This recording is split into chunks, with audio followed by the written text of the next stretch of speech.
Hello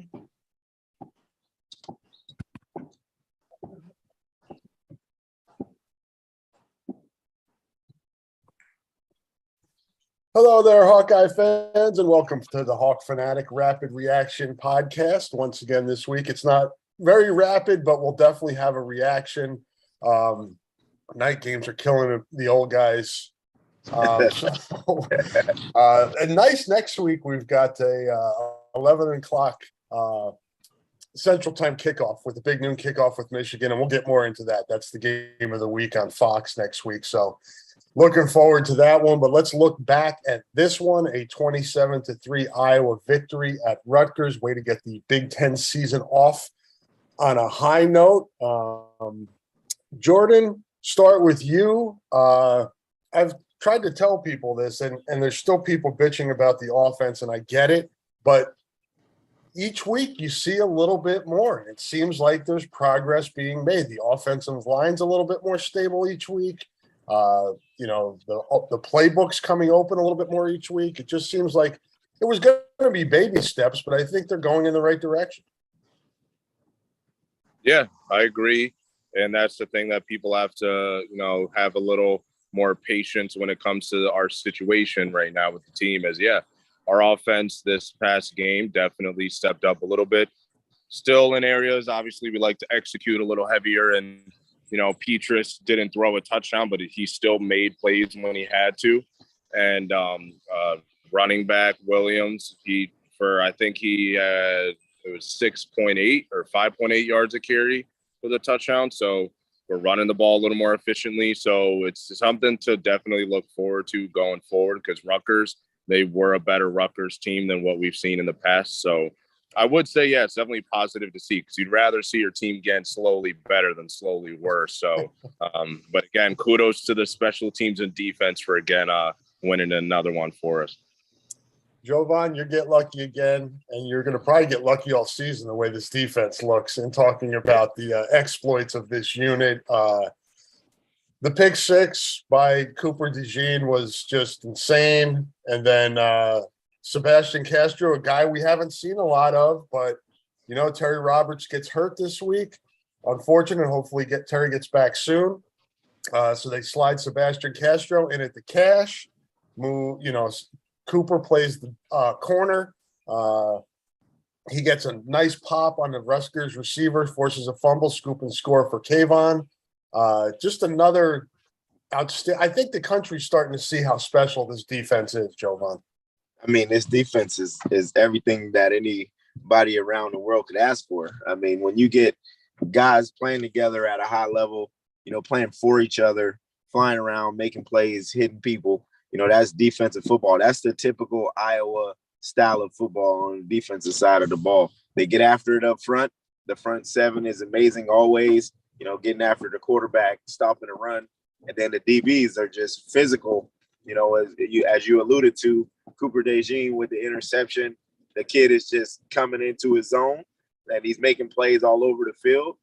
And then, when you have other guys like Merriweather, you love to see guys like him go ahead out there and make plays and excel and have some fun while doing it. So kudos to the defense. I mean, the offense is still doing what they do best, and that's running the football. Kayvon getting a little blowback from his teammates and other Hawkeyes this morning because he claims that he meant to drop that. I don't know, man. The film doesn't tell everything, but it looked like he wanted to catch that one. What do you think, Jovan? Oh, he's gonna say one thing, but the film don't lie. He definitely wanted to catch that ball, but he didn't hang on to it. But I mean, they're playing at a high level, and you just love to see it.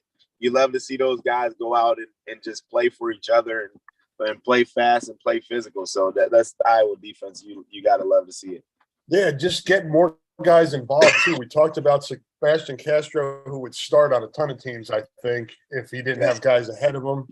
Kyler Fisher got in there at linebacker. We're seeing more Jay Higgins at linebacker. They're starting to move, utilize a lot more bodies, which is a far cry from the old Norm Parker days where it was 4-3, nobody comes out of the game. And it's kind of nice because you have to play this way in modern day football. You have to have some depth on defense to keep guys fresh. And it looks like they're doing that, Joe. Yeah, I mean, when you get other guys involved and you start to create that environment where, you can plug and play guys and guys can go out there and excel at a high level, it makes you that much more dangerous because then you don't have to worry about injury situations. You could bounce guys around and be more flexible and your style of play. When you get guys like a guy like Castro, that kid is a kid that, like you said, could start in a lot of programs in America. And he's a guy that is playing behind some really good football players, and he's a really good football player himself. So, you look forward to building that depth and just having guys that can go out there and have no drop-offs when you put them in the game. The only downside, I think, of anything last night was Justin Jacobs. Kirk said after the game that it doesn't look good for him. He just came back from injury, lower body injury. I'm not sure exactly what it is. I wouldn't say if I knew. But hopefully he gets back soon. He's an important part of the defense. They've been able to absorb his loss so far, but they're definitely better with him on the field than off of it. And get well soon to him. Jordan, people find things to pick on, and it drives me crazy sometimes. But last night's biggest beef with the offense was they didn't get the ball to the wide receivers. I think Arlen Bruce was the only guy on the outside who had a catch. But if people and I want you to explain this more, the week before, I was taking shots against Nevada, stretching the field. If you looked last night, Rutgers was paying attention and looking for that on defense, and that opened things up underneath for Sam Laporta and Luke Lachey, and Iowa took what was given to it. Is that kind of what you saw?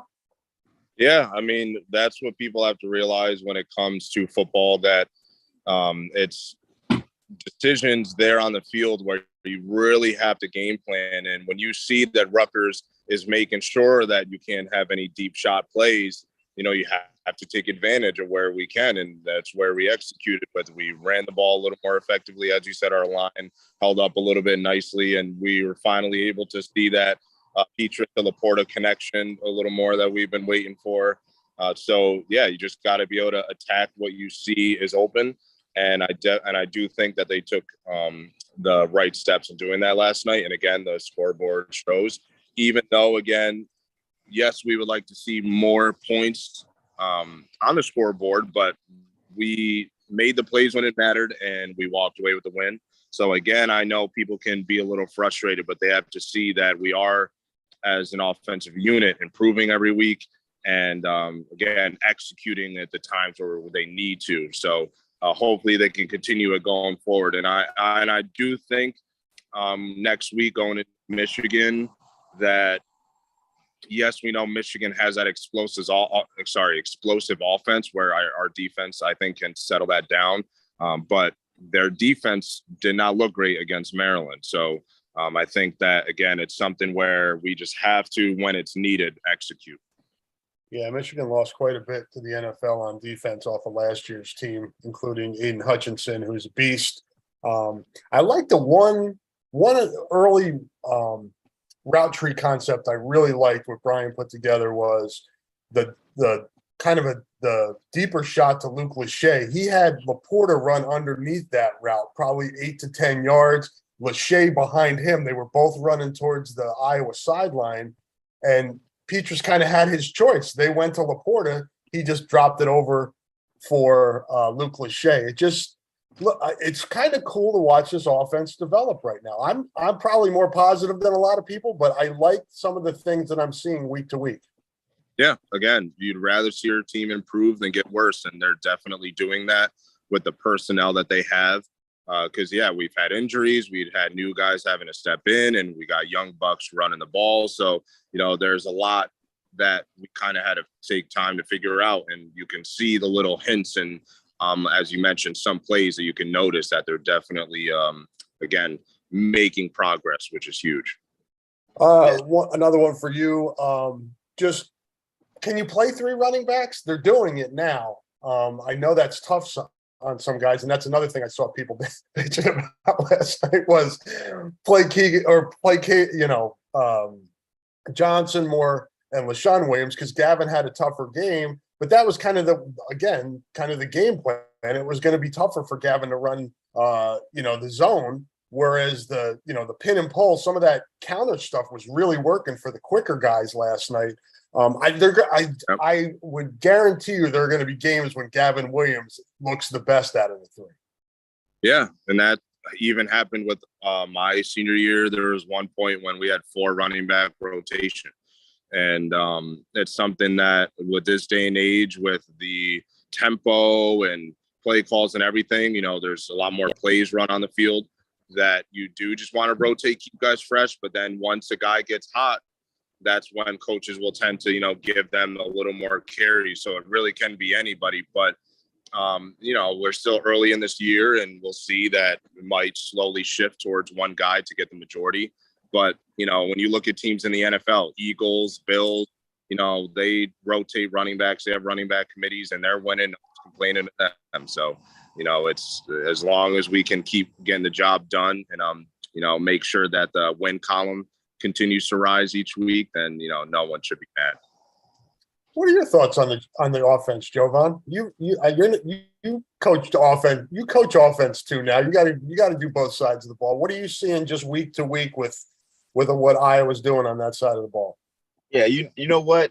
When you think about what people have to say about just the team in general, like what do these people actually know about what's going on in the locker room, about the guys on the team, who's capable of doing what? I mean, a lot of times, we talk about people that are coaching from the sidelines and coaching from sitting on their couches and things like that. They don't know, what's going on out there. I mean, as a former player, me and Jordan can contest, we've seen it. We know what's going on in the locker room. Like, we understand.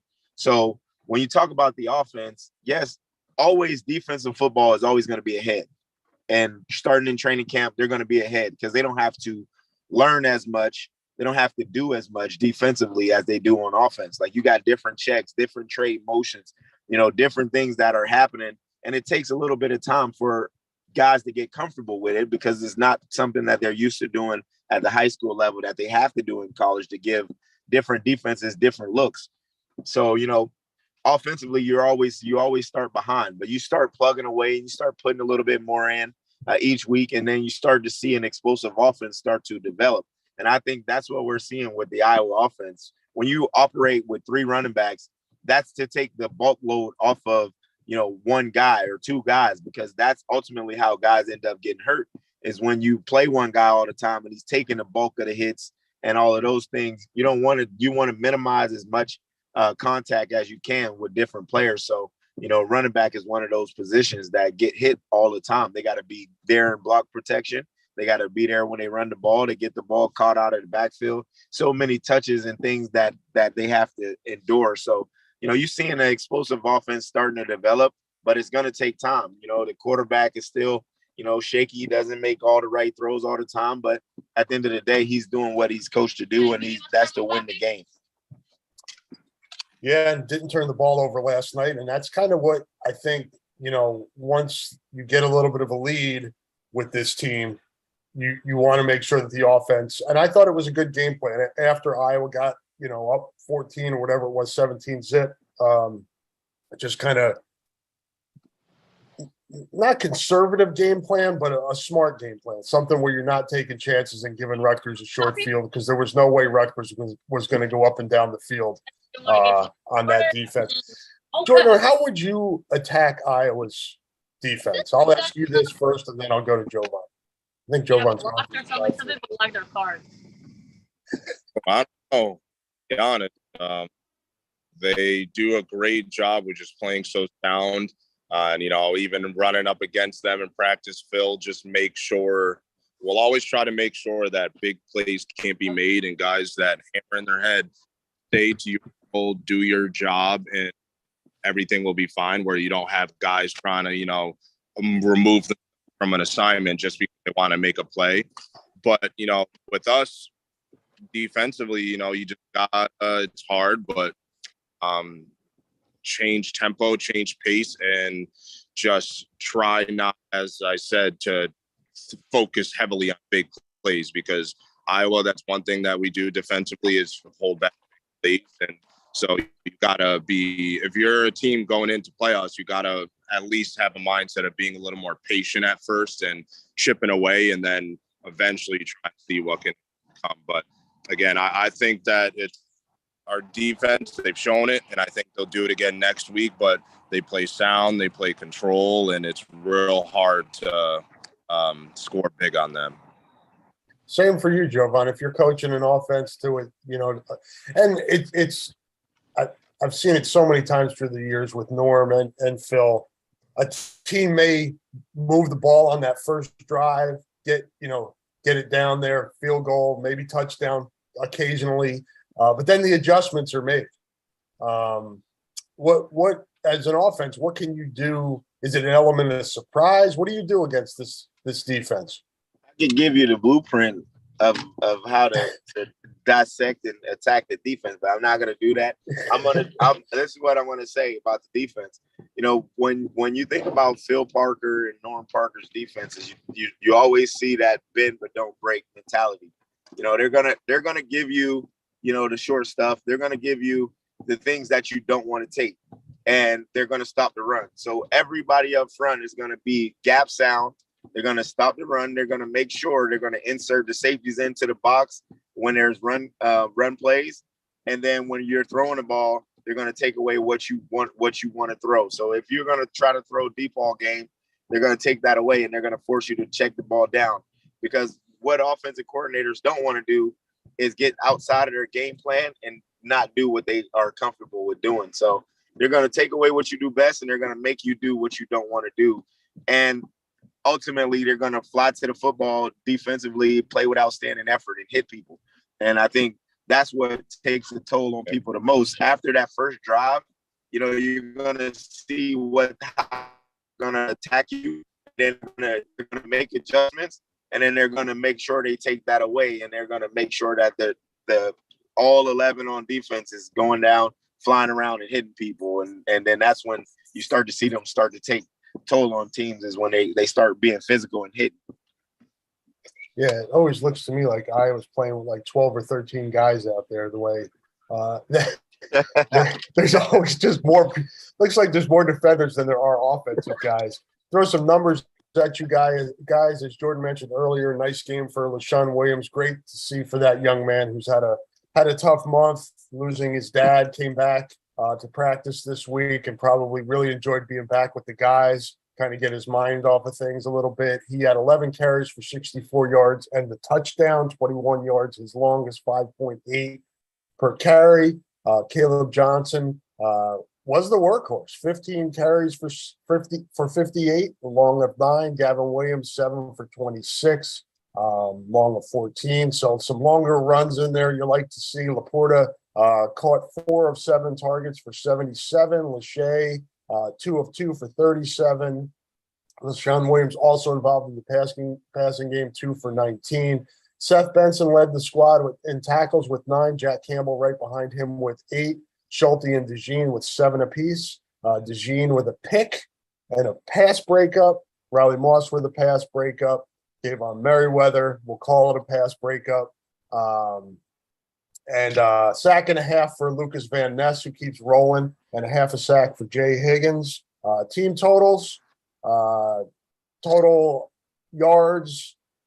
Again, if you looked at this and didn't know what happened, you would probably think Rutgers won this game. Rutgers 361 yards, but as Jovan just mentioned, it's bend but don't break. You can move it in the middle of the field. Iowa 277. Iowa 55 total offensive plays, only 70 and 74 for Rutgers. That happens when your defense is scoring touchdowns. You can't just look at a box score like you normally would when it's Iowa, man, because the box score is not going to tell you what happened in the game, right, Jordan?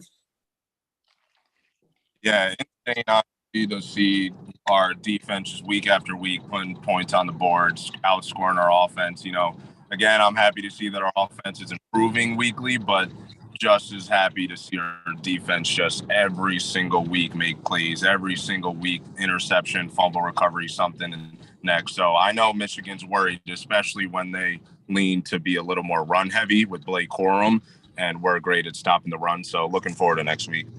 Yeah, no doubt. Let's hop into that. I picked Iowa to beat Michigan before the season because of Michigan's losses, had a lot of losses on defense, and I still think Michigan's a little bit leaky on that side of the ball and hasn't really played anybody until yesterday. And Maryland's a good team and stuck with them, pushed them. They hadn't played anybody before that. And now they got to come to Kinnick for a midday game, full house, people bearing down on them. Jovan, what are you seeing next week? It's Michigan, number 4 team in the country coming in. We know what happens at Kinnick in these games. Yeah, when you come to Kinnick and you're the number 4 team in the country and you're in the top 10, you got a target on your head. So, the fans are going to be rowdy. The team is going to be revved up and ready to go. One thing about Iowa football, like Jordan said, they're going to stop the run. And Corum for Michigan is a tough runner. He's a small guy that runs hard, a lot of Michael Hart skill set. But, at the end of the day, we have an All-American linebacker, some really good defensive line. We're going to be flying around and ready to go. And I think we're going to be able to stop the run and neutralize what they do on offense. It's going to be up to whether or not our offense can move the ball and score some points. Because, pick sixes and all those things are great, but those aren't things that you need to depend on going into a game because you don't know if they're ever going to happen. Yeah, and this is I want to know kind of mindset wise, Jovan. This is Iowa was embarrassed last year in the Big Ten championship game by Michigan, and a lot of those guys are going to be out there again on Saturday. I mean, is that just kind of a pride thing? Yeah, for sure. I mean, it's an opportunity to get some payback. You get a game, especially with them being number 4 in the country. You get an opportunity to knock off the giant off the mountain. So it's going to be a game that those guys are really looking forward to. I know in practice this week is going to be, they're going to be going hard. They're going to be ready to go because they're going to be itching to get out there and just show them that, what happened in the Big Ten championship was a fluke. To you, Jordan, how do you channel that motivation in the right way? You don't want to get, yourself caught up emotionally on the wrong side of things, but you want to, it's obvious. I mean, payback has got to be on your mind a little bit. Definitely take that energy into the game. The Big Ten championship was upsetting, and I know a lot of guys will have some fire underneath them, but you really got to make sure that you don't allow that energy to make you play outside of yourself. So you really want to stay grounded, even if Michigan makes a big play or has something go wrong in the game. They just got to continue to focus on what they're good at and just make sure they just do their assignments so we can, again, just have a sound game. If we try to play outside of ourselves, we'll make mistakes, and that's not good. What do you think Iowa's offense can? I don't know how much you saw of the Michigan game or seen of Michigan this year. What are some things that Iowa's offense may be able to accomplish against Michigan? I would say the big thing with them is just we got to rely on our run, make sure that we can run the ball effectively, and then after that, we just do some play action to Laporta. I definitely think we can utilize that because they know we want to run the ball. We know they want to run the ball. So it actually goes hand in hand on both sides. But we just have to, again, capitalize. We've let some plays slip in some of those earlier games, but this past game against Rutgers, as I said, I think we landed some of the ones that we needed a little later on in the game, as you said, when we were really just trying to kill clock.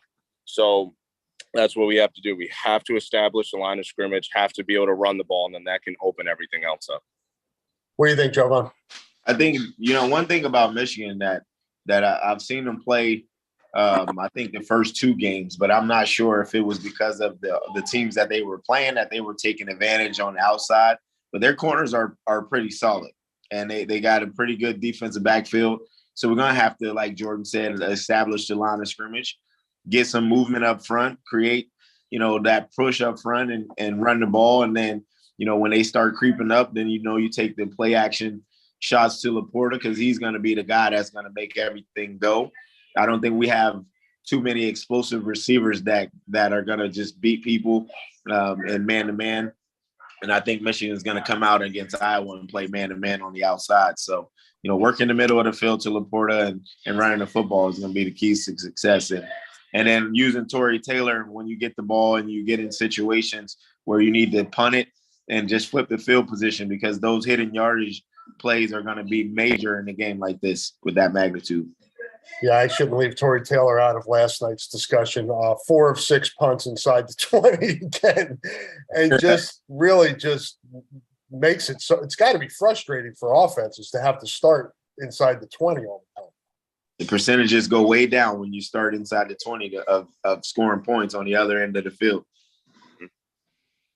And I'll chime in too. Last thing with what we need, especially, and we know we're going to get it, is our fans.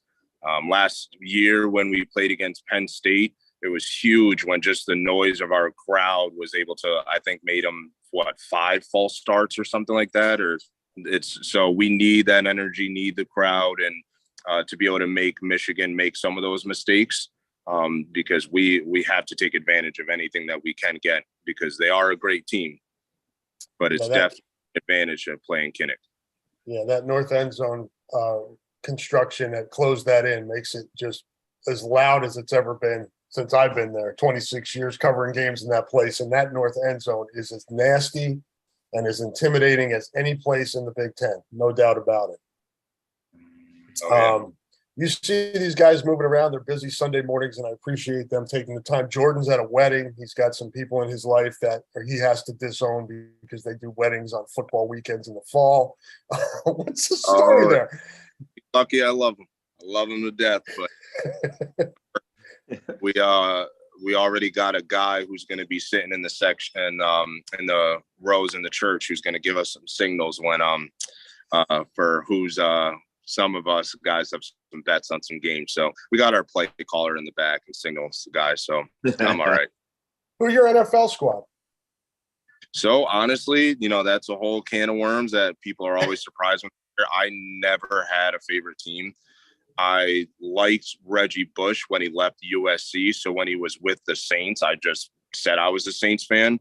But once he left, it kind of just fell off. And then I've only ever been to one NFL game, and that was luckily because Jake Rudock hooked me up when he was with the Dolphins at Hard Rock to see Kittle and the boys and Neiman, and then with the Chiefs and Niners. So I was just a person who just loved to play ball, loved to run around, and just loved this game itself. And but now I think it's time for me to start to lean towards a team, but I don't know yet. We'll see. We'll see how my fantasy team goes this year. I'm a long-suffering Jets fan, so you're welcome on the Jets bandwagon. Flacco, my poor son has been subjected to that his whole life. Flacco, I think's third in the NFL right now in passing. He is surprising everybody. So Wilson better not think when he comes back it's just his spot, because I think if Flacco continues to play this way, you kind of might just have to let him keep riding. I'm cool with that. Jovan, you're a Steelers guy or Eagles guy? You're Pennsylvania, so it's got to be one of those two, right? Most people would think that I would be a Steelers or Eagles fan because I'm from Pennsylvania. I'd also played for the Steelers, but actually I'm not either. I like the Dallas Cowboys because I feel like you got to be a starter playing Dallas, and you got to have thick skin because you're under constant pressure to go out and perform every week, every year, because the expectation is to win the Super Bowl every year. So, I like the Cowboys. I grew up in a house where my uncle was always a Cowboys fan. That's all we watched every Sunday. So I just kind of fell into being a Cowboys fan by, being around family that watched it and loved the Cowboys. America's team. Those fans are everywhere. Every part of they're kind of like Notre Dame. They just got fans everywhere, anywhere in the world. Yep. All right, fellas. Well, I appreciate your time as always. Enjoy the NFL games out there. Thank you guys for watching and listening to the podcast. I did want to get in before we get out of here that support for this podcast comes from Systems Unlimited, celebrating 50 years providing services to people with living with disabilities and mental health needs throughout East Central Iowa. A list of their services and upcoming events can be found at sui.org. Thanks a lot again, everybody. Thank you to Jovan and Jordan, and we will be back next week after the